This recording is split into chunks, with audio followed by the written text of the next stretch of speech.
Join me as I dive into the woods to uncover the secrets that will give you chills. Let's see if I can handle what I find. Imagine yourself walking through a dense forest, the rustling of leaves beneath your feet the only sound breaking the silence. It's easy to get caught up in the beauty of nature, but today we're going to venture into the darker side of the woods, where the trees loom overhead like sentinels guarding secrets that will send shivers down your spine. We've all heard the saying, nothing bad ever happens in the woods, but that's far from the truth. In reality, woods are teeming with hidden dangers. It's only when we venture off the beaten path that we begin to realize just how unprepared we are for what lies within. The woods have a way of making us feel small and insignificant. It's precisely this vulnerability that can turn a peaceful stroll into a fight for survival. There's a reason why so many horror movies take place in the woods. It's because our deep-seated fears are amplified by the isolation and uncertainty that comes with being surrounded by towering trees and unseen predators. And yet, we're drawn to the woods like moths to a flame, driven by a morbid curiosity that compels us to explore the unknown. As we delve deeper into the heart of the woods, the line between reality and myth starts to blur, and the trees seem to close in around us like sentinels guarding ancient secrets. It's here, in the depths of the forest, that the truly terrifying tales begin to unfold. Deep in the heart of the Appalachian Mountains lies a stretch of woods so notorious. It's been dubbed the Shadow Person Forest. Locals avoid it at all costs, whispering tales of ghostly apparitions and unexplained disappearances. But it's not just the living who are drawn to this place. The dead, too, seem to be drawn to its dark energy. In the 1950s, a group of friends ventured into these woods, never to be seen again. Their cars were found abandoned, the engines still running, as if they'd fled in terror from something that lurked just beyond the tree line. To this day, no one knows what happened to them, but the locals will tell you that on certain nights, when the moon is full, you can still hear their screams echoing through the trees. There's a similar phenomenon in Japan. The Ikigahara Forest has earned the nickname Suicide Forest. It's said that the trees here are so dense they absorb the screams of the damned, trapping their spirits within the forest's labyrinthine paths. Visitors have reported hearing strange whispers, seeing shadowy figures flitting between the trees, and even stumbling upon ritual sacrifices left behind by cults. But perhaps the most chilling tale of all comes from the depths of the British countryside. The legend of the Woodwose still sends shivers down the spines of locals. This ancient entity is said to roam the woods, searching for victims to drag back to its lair, where it feasts on their terror and despair. The Woodwose is more than just a myth, it's a manifestation of our deepest fears. Reminder that we're never truly safe, no matter how deep we venture into the heart of the woods. It's precisely this fear that draws us back again and again to the dark heart of the forest. As we've seen, the woods hold many secrets, each one more terrifying than the last.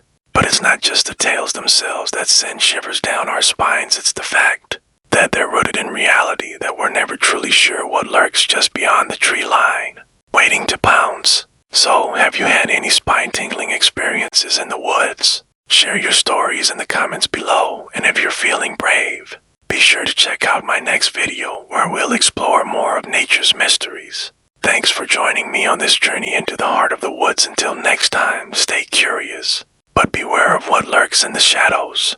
Here's the beginning of our dark journey. Part 1, The Forbidden Path. There's a certain thrill in breaking the rules, stepping off the trails we're supposed to stick to. I suppose that's why I found myself plunging into the heart of the woods, ignoring every warning sign and every tale that had seeped into local legend. The forest had been calling to me, whispering, and I had no choice but to answer. The air was thick with a dense fog that clung to my skin, and the undergrowth seemed to wrap around my ankles, as though the forest itself were trying to pull me deeper. Every step felt like a small betrayal against my instincts, each footfall swallowed by the earth, making it hard to tell if I was moving forward or simply being swallowed by the forest. But I couldn't turn back now. I was too deep, too curious, and too enchanted by the secrets I could almost feel lurking in the shadows. As I ventured further in, the trees closed in tighter, their trunks twisting in strange, unnatural ways that set my nerves on edge. It was as if the woods themselves were warping, bending, and changing to keep me within their grasp. I had the eerie sense that I wasn't alone, though no matter how hard I strained my ears, All I heard was the faint whispering of leaves and the occasional snap of a branch behind me. And then I saw it. A clearing lay up ahead, just beyond a thicket of brambles and low-hanging branches. The grass in the clearing was a dull, sickly green, as if something dark had leached the life from it. In the center of this crushed meadow was a crude stone structure half buried in moss and shadow, almost invisible until you were right upon it. The hairs on the back of my neck stood on end as I stepped forward. Something ancient and heavy hung in the air, pressing down on me, as though the woods were trying to suffocate any trace of humanity within me. But I was drawn forward, unable to resist the pull of whatever lay ahead. As I moved closer to the stone structure, I felt a strange pulse beneath my feet, a dull rhythm that seemed to beat in sync with my own heartbeat. And then I heard it, a faint whistling echoing from the depths of the woods, circling around me like a ghostly melody that sent chills down my spine. It was a tune I'd never heard before, yet it felt familiar, like something out of a nightmare I'd long forgotten. I felt a sudden urge to look behind me, but when I turned, all I saw was darkness. The path I'd taken seemed to have vanished, swallowed up by the shadows that now crept closer inch by inch. Let me know if you're ready to continue with part 2, or if you'd like the story to shift in any way. Part 2, The Watchers. The whistling grew louder, drifting closer as if it were floating just out of sight. I tried to trace its source, spinning in circles, my eyes scanning the trees. Shadows flickered at the edge of my vision, slipping between the trunks like figures that were watching me, moving whenever I blinked. My heart was hammering in my chest, and every instinct told me to run. But where? There was no clear path, no familiar markers. I was alone, surrounded by an audience I couldn't see. I took another step toward the stone structure. Up close, it was massive, looming over me like an ancient sentinel. Couldn't tell if it was a monument or a warning, but its surface was covered in strange symbols that faded etchings. Looked like they'd been carved in a frenzy by countless hands.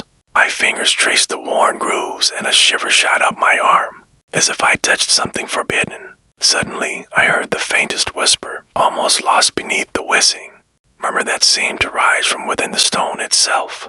"Join us." I jerked my hand away, my breath catching. My head whipped around, but the forest was silent again, still as death. The faint murmur had died, but something else filled the air now, an overwhelming sense of being watched, of unseen eyes locked on me from every direction. And then I saw them. Figures stood among the trees, barely visible in the dim light, half hidden in the shadows. Their eyes glowed dull and gray, reflecting no light but somehow piercing through the darkness. They were silent, unmoving, but as I took a shaky step backward, one figure began to move. It took a deliberate, lurching step forward, as though it hadn't walked in years. Its limbs were twisted, too long and too thin, and its head lolled to the side, like it was barely held together. My mouth went dry as more figures emerged, moving toward me, their faces obscured, each one dragging a shadow behind it that seemed to stretch and ripple like water. I stumbled backward, but my foot hit something solid. Glancing down, I saw a deep, dark hole at the base of the stone structure, a tunnel carved straight down into the ground, swallowing all light. The air that drifted up from it was cold, like a winter's breath, and as I stared into the darkness, I felt that same pulsing rhythm from before. It was louder now, throbbing in my ears, calling to me in a language I couldn't understand but felt deep in my bones. The whistling stopped abruptly, and the silence that followed was worse than any noise. The figures were closer now, their dark forms swaying, heads tilting in a slow, synchronized movement like a pack of wolves stalking their prey. My heart raced as I realized they were hurting me, guiding me backward toward that hole. There was no sound, just the pounding of my own heartbeat as I tried to steady myself. My mind screamed at me to flee, to run in any direction, but something kept me rooted, trapped between the figures advancing toward me and the stone mouth that seemed to pull at me like a magnetic force. I was on the edge of something far worse than I could comprehend, and every cell in my body knew it. But it was too late. My foot slipped, and I fell backward, plunging into the dark tunnel. John Doe, the 4th of November 2020 for 12:53 p.m. Part 3, Descent into Darkness. The fall felt endless. I tumbled through the cold, clawing darkness, the walls scraping my arms and legs as I plunged deeper. The light from above vanished quickly, swallowed up by the darkness. until I was left in absolute black with only the frantic pounding of my heart echoing in my ears. Finally, I landed with a bone-jarring thud on a surface that felt like stone but sounded hollow, like something barely solid holding me above a deeper abyss. I took a shaky breath, lifting my head, and saw a dim, pulsating light in the distance, a sickly, greenish glow that barely illuminated my surroundings. But it was enough. The tunnel I'd fallen into stretched far in both directions, a long corridor lined with old, broken carvings that seemed to tell some nightmarish story. Figures on the walls were twisted, elongated like the things in the forest above, and they seemed to writhe in the faint green light. Scenes of ritual of shadowy figures looming over what looked like bodies, and a dark pit filled with writhing shapes, all carved in haunting detail. I couldn't tear my eyes away even as I felt my skin crawl and my stomach twist. A whisper rose from the darkness behind me, soft but insistent, like something ancient and hungry stirring to life. My mouth went dry as I turned slowly, half expecting to see one of those figures from above, the ones who had driven me down here. But instead, I was alone, or so I thought. Green light flickered and I could make out the faint outline of a path leading forward, deeper into whatever this place was. There was no going back, only forward. With every step, the carvings on the walls grew more frenzied, more violent. I felt the pressure building around me, a weight pressing down from all sides. It was like the very air was thick with anger and pain, centuries of sorrow carved into the walls. Trapped in this hellish place, the narrow tunnel eventually opened into a vast circular chamber, where the green light pulsed from something in the center. I crept closer, swallowing hard, as I saw a stone altar covered in strange symbols, surrounded by shallow, muddy pools that seemed to reflect shapes that weren't there. Shadows flitted across the water, faces and hands that reached upward, like things forever drowning in the dark. As I stared, I realized there was something lying on the altar. My heart nearly stopped. It was a figure wrapped in rotting cloth, as if waiting for something. Its head was tilted back, and from its mouth that same whistling began, soft at first, filling the chamber with that eerie tune. Da-da-da-da-da-dum, da-da-da-da-da-dum. The sound grew louder, echoing against the stone walls until it was deafening. I clamped my hands over my ears, trying to drown it out, but it just kept getting louder. The figure on the altar twitched, its hands jerking up, fingers stretching as if clawing at something only it could see. Its mouth moved, but the eyes were empty, a hollow darkness that stared straight through me. And then I saw them, the shadows. They poured from the walls, the ceiling, the floor, like black smoke curling and writhing, swirling around the figure and reaching out for me. The air was thick with them, heavy with the weight of countless unseen eyes watching, waiting. I stumbled back, my foot slipping in one of the muddy pools, and as I looked down, I saw the reflection staring back at me wasn't my own. It was one of them, a face twisted in agony, eyes wide with terror. Before I could scream, a cold hand shot out from the pool, grasping my ankle with a grip like iron. I gasped, struggling, but it held me tight, pulling, dragging me closer to the altar. My mind screamed to run, to fight, but I was paralyzed, my limbs heavy as if they were being drained of strength. John Doe, the 4th of November 2024, 12:53 p.m. The whistling grew louder, filling every inch of my mind until it was the only thing I could hear. As I was pulled closer to the altar, the figure's eyes flicked open, and for the first time, they looked directly at me. Empty and cold, they held me captive, and I could feel something slipping into my mind, a presence, ancient and full of malice, whispering in a voice that wasn't quite human. "You've joined us now." The room began to spin, shadows closing in from every side, as the hands dragged me down into the murky depths. Part 4, into the abyss. My vision blurred as the hands pulled me into the muddy depths, my body sinking, suffocating in the cold, thick sludge. Darkness swallowed me, and the sound of the whistling faded into a muffled hum, like it was drifting further and further away. Panic surged as I struggled to free myself, but every movement only drew me deeper. The hands clutched me with a strength that felt inhuman, relentless, dragging me down into the unknown. And then, just as suddenly as it had begun, the darkness fell away. I tumbled out onto a hard stone floor, gasping for air, feeling the cold press of reality return. I was in another chamber, smaller than the last, but there was no mistaking the suffocating energy that filled the space. Flickering torches lined the walls, casting weak reddish light that barely penetrated the shadows. making everything seem to move and twist as if it were alive. In the center of the room, a figure waited. I knew instantly that this was something far worse than anything I had encountered in the forest above. It was draped in robes so dark they seemed to drink in the torchlight.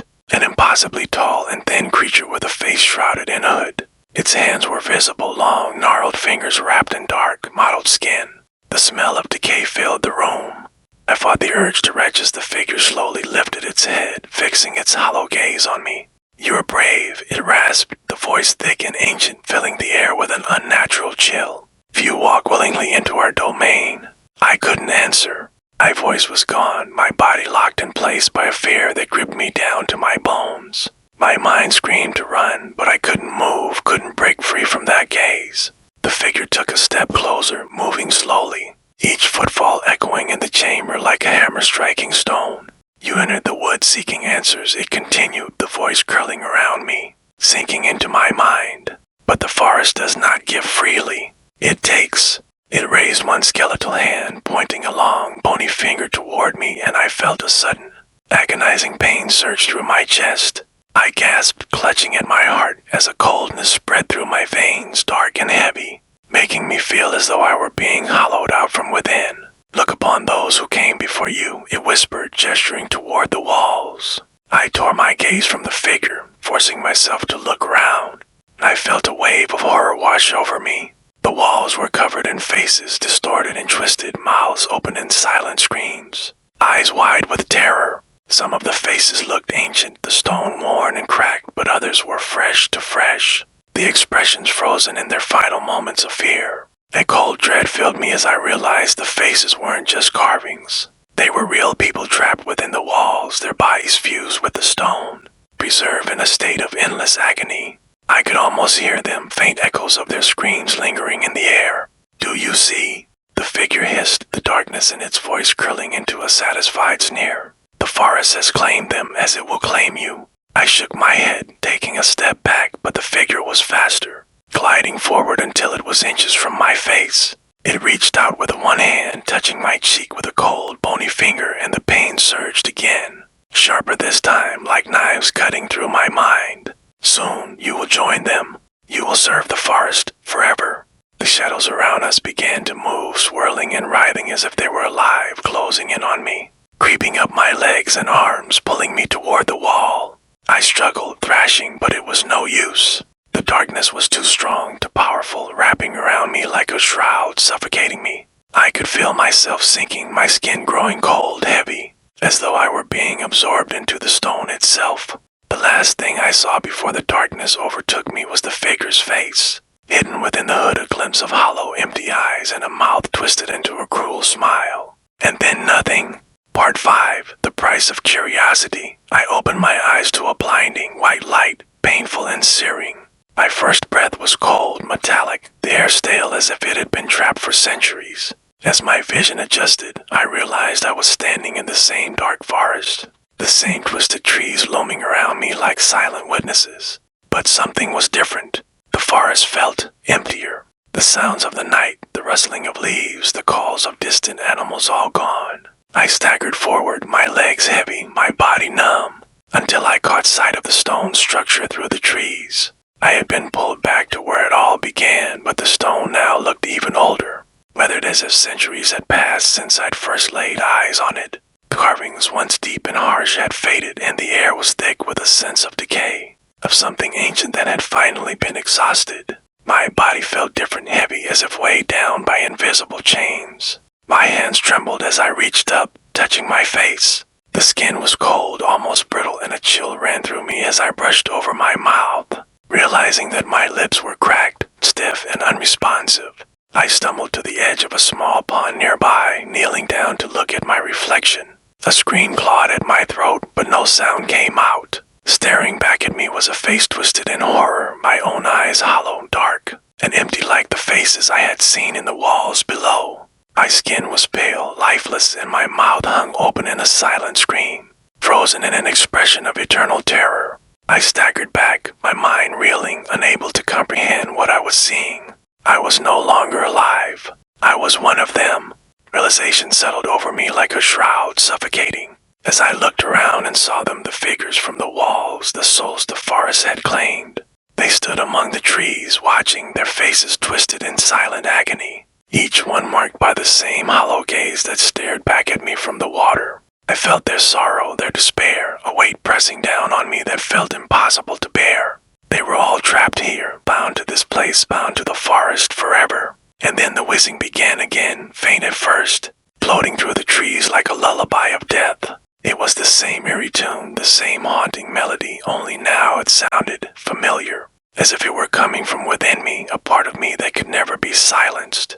The figures began to move, drawn toward the sound, their heads turning slowly, their bodies shifting like they were caught in some hypnotic trance. I could feel it too, pulling at me, drawing me forward deeper into the forest, to the place where the darkness waited. I understood then. I was no longer myself, no longer human. I was bound to this place, a part of its endless cycle, a piece of the forest curse. My curiosity, my need to uncover the forest's secrets had led me here, and now there was no escape. As I took my first steps into the shadows, I felt the forest come alive around me, its whispers echoing in my mind, filling me with a sense of dread and purpose.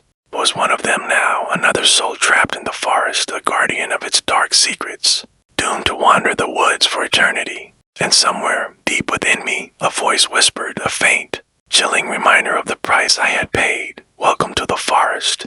You are home, and that concludes your dark journey into the heart of the cursed woods, where curiosity claimed its final toll. Let me know if you'd like to explore other eerie tales, or if this chilling adventure inspired any lingering questions.